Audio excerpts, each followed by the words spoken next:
Greetings and welcome to my YouTube page. So today I'm going to be talking about magic mirrors. But before I want to get into that, I'd like to let you know I am an executive spiritual coach for friends, Barden practitioners.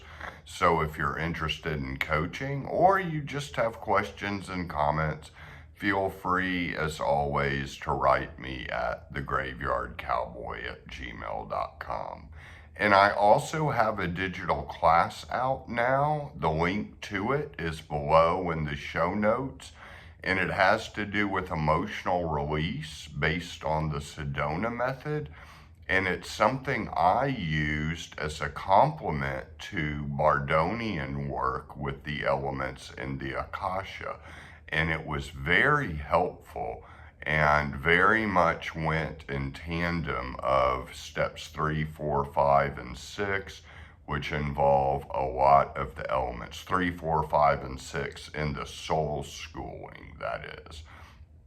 And so it very much went into the soul body and untangling the knots within us that we began to see in the astral mirror, and very much about emotional healing and emotional balance, which comes into play with magical equilibrium and magical balance. So definitely check that out in the show notes below. Just take a look at it, see it. If it's for you, great. If not, no worries. And so today we're going to be talking about magic mirrors. Now, I first want to just give you the key. I'll just give it away here at the beginning rather than waiting to the end.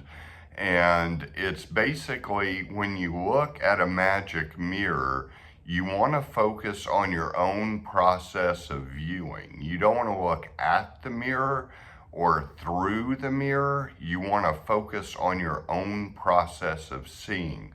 Very much like you did in the early steps with the visualization exercises.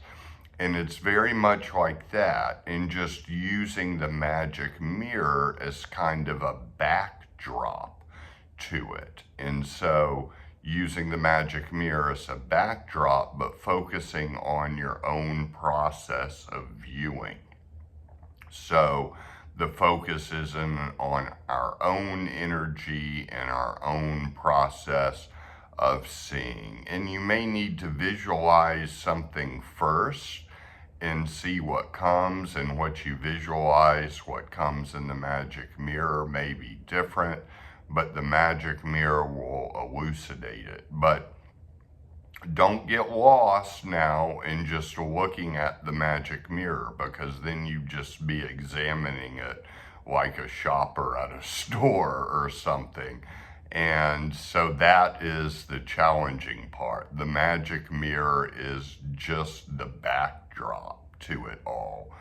And now you can use magic mirrors that you find organically in your spiritual path that seem to come with some kind of synchronicity or serendipity. I always think that's best if it's almost kind of meant to be and in sync with you, like the magic mirror behind me on my altar or above my altar.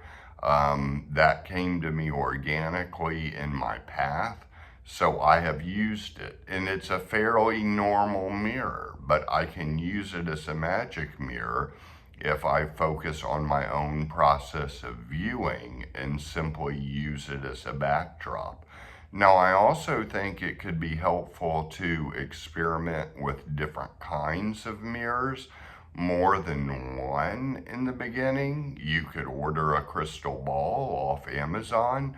You could prepare mirrors in the way that Barden suggests. He gives a lot of good instructions on ways to prepare magic mirrors, and I think those can be very helpful as well, just kind of following some of the methods he gives for making magic mirrors. And when you begin to work with a magic mirror, remember it's only an aid, it's only a tool, but I think it can be a very fun tool and a very useful tool to use. I do use it personally, and so it may take some time, just like the visualizations exercises and the early steps took some time, but I think it may be even a little easier than that, because you're not necessarily having to imagine images hanging in the room. You can basically look at a much shorter distance and kind of just use your mind's eye extending with the mirror and the backdrop as a backdrop, and softening your gaze and beginning to look at images.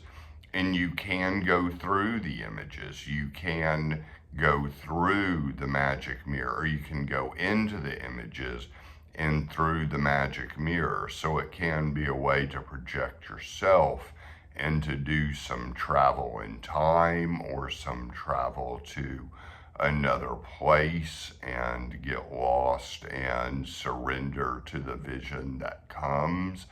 And I think if that happens, it would happen pretty naturally and pretty seamlessly. It wouldn't have to be something you would have to force with just sheer will. It would just kind of happen as a natural response to your process in doing it.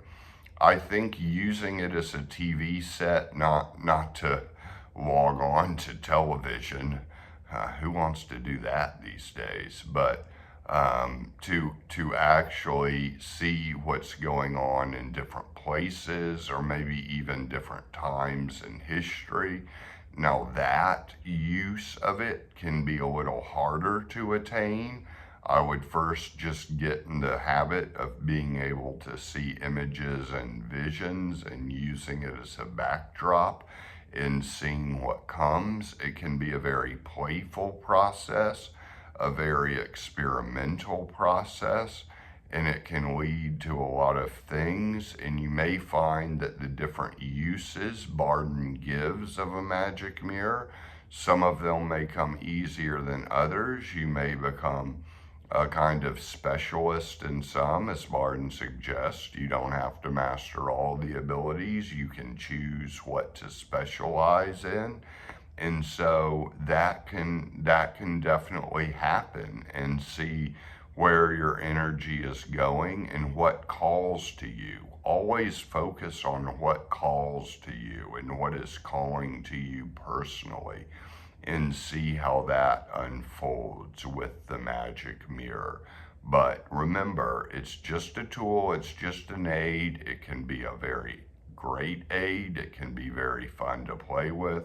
It can be very fun to create your own magic mirrors and have them, and even begin to feel the power in them. You can certainly impregnate them all you want. This impregnation and this visualization and manifesting capacities is good. And I think that any sacred object, whether it's talismans or sacred objects, or things you have collected that are sacred to you, or things you use on your altar, can be good. The more time you spend with them, the stronger they are going to get, always. And the same is definitely true with magic mirrors. So if you're not practicing using it, you can put your hands on it and impregnate it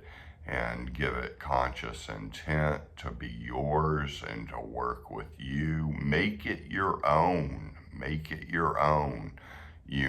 I think in this spiritual process, with any work in spirituality, making things one's own is very, very important. And so that's basically all I have to say about magic mirrors.